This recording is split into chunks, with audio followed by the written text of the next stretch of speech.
my name's Natasha Bartlett. I'm the Senior Manager at Fred Victor Mental Health and Justice Programs. I currently work with the Dual Diagnosis and Justice Case Management Program, the Concurrent Disorders Program, Mental Health and Justice Housing, and with Judy Virgo, my colleague, we oversee the mental health court support for Old City Hall and College Park.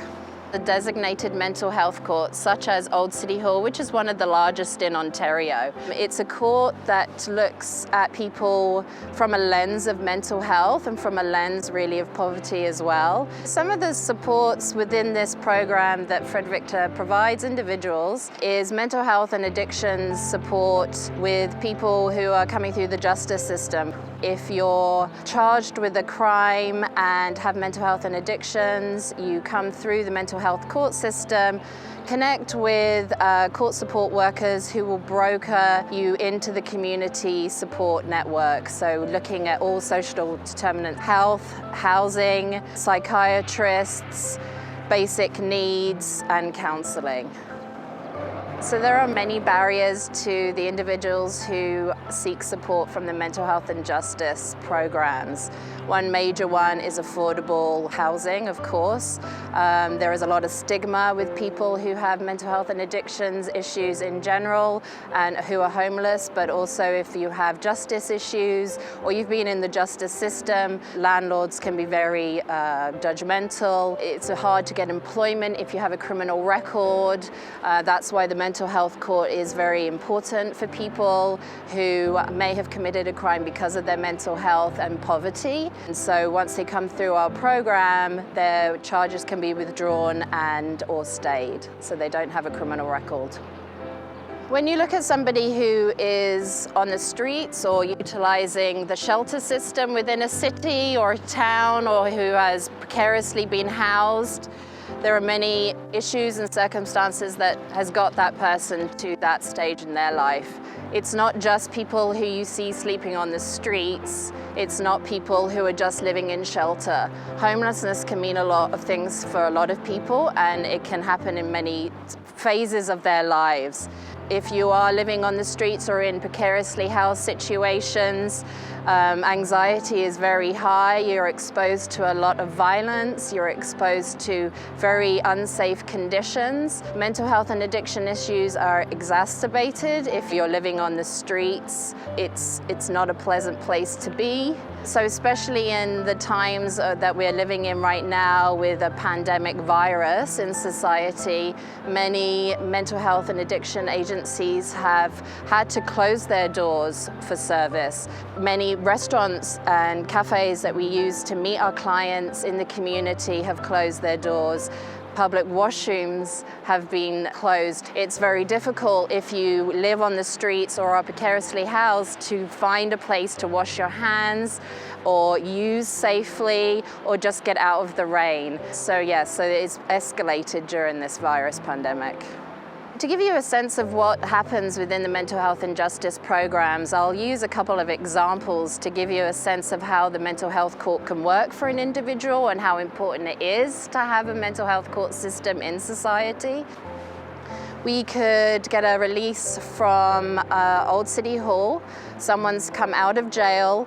They have committed a low-entry crime, and so they're coming through the mental health court system because they've identified that they have some mental health and/or addiction concerns.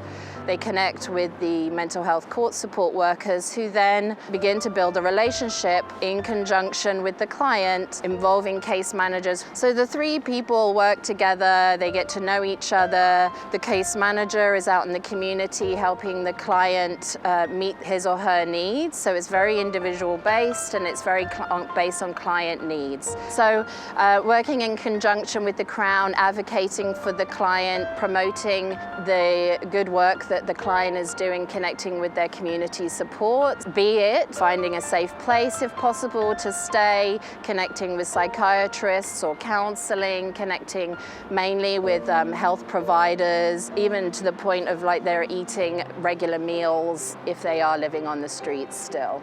This may be a 3-month to 6-month process depending on the Crown decision for the individual. If the client's diversion has been approved and he or she has been successful, we will still continue the relationship from the community case management side of things if they so desire. When you look at the Mental Health and Justice Program and people like to talk about success, I have to ask you, what do you think success is? Success can be many things for many people because we're a client-centered program. We ask the person, why do you feel that this has worked? Have you benefited from coming through this system? Success can look like not reoffending in a week, or having 2 nights in a shelter, or having their charges withdrawn or stayed, or even just having someone out there that actually cares about them, and that person might be the only person that's shown any care and compassion for their whole lives. The Mental Health and Justice Program does not work alone. Fred Victor has many departments and programs that we utilize all the time. We cannot work as a single program. Many case management programs and housing programs connect closely with the mental health court support, like the post-incarceration housing and follow-up program, concurrent disorders program. We have the food program at 145 Queen. Our clients utilize the drop-ins a lot, especially the 24-hour women's drop-in, as there's not a lot of places for people to go. It really does take a village to provide a caring and compassioning support network for someone who really does deserve the respect and dignity of living well.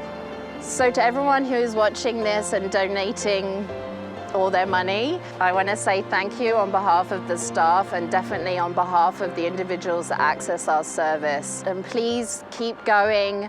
Your donations are valuable and needed. Thank you.